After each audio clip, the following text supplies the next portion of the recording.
بەدەنگ و هێزی ژنان دەشکێنین داگیرکەران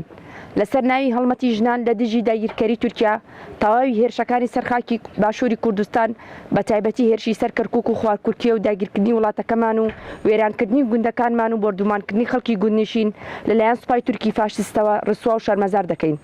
سەرخۆشی لە هەموو خانەوادی قوربانیان دەکەین و هیوای چاکبوونەوە بۆ برینداران دەخوازین.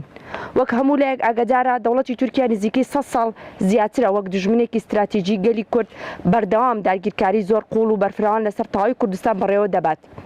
دەوڵەتی تورکیا جگە لە داگیرکردنی باکووری کوردستان و بەڕێوەبردننی کۆمەڵکوژی و سیاسەتی نکۆڵیکردن بەردەوام هەوڵی داگیرکردنی باشووری کوردستان و ڕۆژئاوا و ڕۆژهەڵاتی داوە. هێرشەکانی بۆ سەر ڕۆژئاوای کوردستان و داگیرکردنی ئەفرین و جەرابلوس و هاوپەیمانێتیان لەگەڵ داعش و پشگیری تەواوەتیان لەسەر هێرشکردنە سەر ڕۆژئاوای کوردستان و باکووری سووریا هاوکاریکردنی داعش لە کۆمەڵکوژیەکانی سەر شەنگاڵ و جێگیرکردنی هێز لە بەعشیقە و هێرش و تۆباران لەسەر تۆبارانکردنی سەر چیاکانی ڕۆژهەڵاتی کوردستان گوزارەی داگیرکاریەکانی دەوڵەتی تورکیایە. دیسان لە ساڵی 1992 بەدواوە بەردەوام سوپای سەربازی و دەستگای سیخوڕی و هەواڵگیری جێگیر دەکات لە باشووری کوردستاندا. داگیرکاریە سەربازی و ئابووری و کەلتوریەکانیان لەسەر باشووری کوردستان لە ئاستێکی زۆر مەترسیداردایە. سەرەڕای هەبوونی 20 بنکە و بارگای سەربازی دەوڵەتی تورکیا لە باشووری کوردستان ماوەی ساڵێک و 3 مانگ دەبێت بەردەوام هێرشی زەمینی و هەوایی دەکاتە سەر هێرێمەکانی خواکوورک و خنێرە و لێلکان و شێخزادە کە هەموو ئەمانە هەرێمی برادۆستیان پێدەگوترێت. لە ئەنجامی ئەم هێرشانەدا لەلایەن زۆرترین هێزی سەربازی لەلایەک زۆرترین هێزی سەربازی هاتۆتە هەرێمەکە و لەلایەکی ترەوە بەردەوام تۆبارانی ئەم ناوچانە دەکرێت جگە لە زیانی گیانی گوندنشینان ڕوبەڕووی زۆرترین زیانی ماڵی بوونەتەوە. بێگومان ئەم هێرشانە مێژوەکەی کۆنە و لە ساڵی 1992 و هەتا ڕۆژی ئەمڕۆ ئەم هێرشانە بەردەوامە. لە 15 هەشتی 2000دا لە گوندی کەندەڵکۆڵ و لە ئەنجامی هێرشی فڕۆکە جەنگیەکانی دەوڵەتی تورکیا 54 کەس بوونە قوربانی کە زۆربەی زۆریان منداڵ بوون لە گوندەکانی بناری قەندیل بەدایان هاوڵاتی بە ژن و منداڵەوە بەدایان کەس بوونە قوربانی لە قوربانەکانی گوندی زارگەلی و لێوژێ و کورتەک و بۆڵیە و ئێنزێ و خۆبیان و باڵەکاتی. دیسان لە ئەنجامی تۆبارانەکانی لە هەرێمی بەهدینان بە تایبەتی لە سنووری شیلادزێ و ئامێدی و ئاکرێ و زاخۆ و دهۆک و لە ئەنجامدا شەهید بوونێکی زۆری لێکەوتۆتەوە. بەڵام جێگەی شانازیە خەڵکی شیلادزێ بەڕاپەڕینی جەماوەری سەربازانی تورکیای دەرکرد و زۆرترین بنکەی سەربازیان پێچۆڵکردن. ئێستاش ئامانجی دەوڵەتی تورکیا چۆڵکردنی گوندەکانی هەرێمی برادۆست و جێگیرکردنی بنکە و بارگای سەربازیە لەم هەرێمانەدا.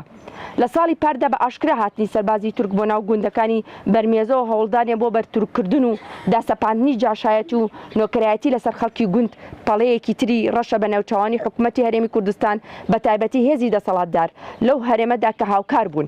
ئاشکرا ئەم هێرشانە داگیرکەریەکی قوڵ و مەترسیدارە. لە هەمان کاتە هێرشەکانی سەر شاری کەرکووک و هاتنی سەربازی تورکیا بۆ ناو شاری کەرکووک و جێگیرکردنی دام و دەستگای سیخوڕی دەوڵەتی تورکیا لە شارەکەدا و هەندانی زێهنیەتی نەتەوەپەرستی نێنێو دانیشتوانی شارەکەدا و سووتانی دەغڵودانی جوتیاران و ئەنجامدانی تەقینەوە لە شارەکەدا ئەمانە هەمووی نیشانەی بەڕێوەبردننی داگیرکەریەکی قوڵن لەسەر هەموو باشووری کوردستان و ئێمە وەک گروپی هەڵمەتی ژنان لە دژی داگیرکەری بە دروشمی نابۆ داگیرکاری نابۆ دەستێوەردانی کەرکووک بژی بەرخودان دەستمان بەم هەڵمەتە کردووە و ناڕەزایی خۆمان دەردەبڕین و بە هیچ جۆرێک داگیرکەری پەسەند ناکەین. هەمومان دەزانین گەلەکەمان خاوەنی زۆرترین قوربانیە لە بەرەنگاربوونەوەی لە بەرامبەر ڕژێمی بەعس و ئێستاش نابێ ڕێگە بدەین لەلایەن بەعسێکی ترەوە داگیر بکرێت.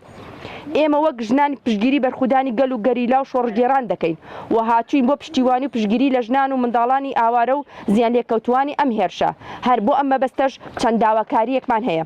یەک بە زووترین کات سوپای تورکیا بچێتە دەرەوەی باشووری کوردستان لە خولی سێمی پەرلەماندا پەرلەمانی هەرێمی کوردستان بڕیاریدا تەواوی سوپای داگیرکەری کوردستان لە باشووری کوردستان دەربکەوێت. بە تایبەتی سوپای تورکیا پێویستە بە زووترین کات حکوومەت ئەم بڕیارە بخاتە واری کردارەکیەوە. دوو لە پێناوی پوچەڵکردنەوەی هێرشەکانی تورکیا و بنیاتنانی هێزێکی نەتەوەی یەکگرتووی کورد داوا لە هەموو پێشمەرگە دەکەین بە تایبەتی پێشمەرگە دێرینەکان و تەواوی خەڵکی خاوەن شەرەف و کەرامەت دەکەین کە وەرنە ڕیزی بەرخودانیە و بەیەکریزی و بەیەکگرتووی چۆن بەیەکریزی بەرەنگاری هێزی هۆڤانەی داعش بوونەوە بە هەمان شێوە شان بەشانی گەریلا تێبکۆشن لە دژی داگیرکاریەکانی تورکیا لەسەر خاکی باشووری کوردستان. سێ پێویستە حکوومەتی عێراق و حکوومەتی هەرێم بە ئاشکرا هەڵوێستی خۆیان پیشان بدات بە فەرمی داوا لە تورکیا بکەن هێزەکانی خۆی بکشێنێتەوە چونکە هەموو بێدەنگیەک باواتای هاوکاریکردنە. چوار داوا لە نوێراری نەتەوەی گرتوەکان لە عێراق و هەرێمی کوردستان دەکەین کە هەڵوێستیان هەبێت چونکە ئەم هێرشانە بە تەواوەتی دەستدرێژیکردنە لەسەر سەروەری عێراق و هەرێمی کوردستان. پێنج داوا لە هەموو ژنانی باشووری کوردستان دەکەین بە تایبەتی ژنانی پەرلەمانتار و ڕێکخراوەکانی ژنان و ژنانی ناوپارت و لایەنە سیاسیەکان هەڵوێستیان هەبێت لە بەرامبەر ئەم هێرشانە دەنگی ناڕەزایان بڵند بکەنەوە. شەش داوا لە خەڵکی برادۆست و تەواوی گوندنشینان دەکەین بە چالاکی مەدینی و دیموکراتیانە ناڕەزایی پیشان بدەن لە دژی ئەم هێرشانە و بێدەنگی زوڵم و کوشتن پەسەند نەکەن لە شێوەی خەڵکی شیلات زێت تۆڵەی خۆیان بستێن و دەنگ هەڵبڕن. حوت داوا لە هەموو کەسێکی نەتەوە و دیموکراتی خواز و نیشتیمان پەروەر دەکەین چۆن لە ماوەی ڕابردوودا هەڵوێستیان هەبوو لە دژی داگیرکاری ئەفرین و لە دژی هێرشی شەنگال و کۆبانی و دزخورمات و کەرکک ئێستاش بە هەموو چین و توێژەکانەوە بە ڕۆژنامەوان و ڕۆشنبیران و ڕێکخراوە کۆمەلگای مەدەنیەوە وەرنە برادۆست و کەرکک و هەمومان بۆ ئەوەی ببینە قەڵخانی زیندوو لە دژی داگیرکاریەکانی تورکیا لە کەرکک و خواکورک و تەواوی باشووری کوردستان نابۆ هەموو جۆرە داگیرکاریەک گروپی هەڵمەتی ژنان لە دژی داگیرکاری دەشکێنین داگیرکەران دەشکێنین داگیرکەران لە خواکورک بەرخۆدانە خاین سەرەمەرجیانە هەتا ماوی نەجەنگین لە کەرکووک هەتا قەندیل هەتا ماوی نەجەنگین دەشکێنین داگیرکەران سوپای تورکیا بۆ دەرەوە سوپای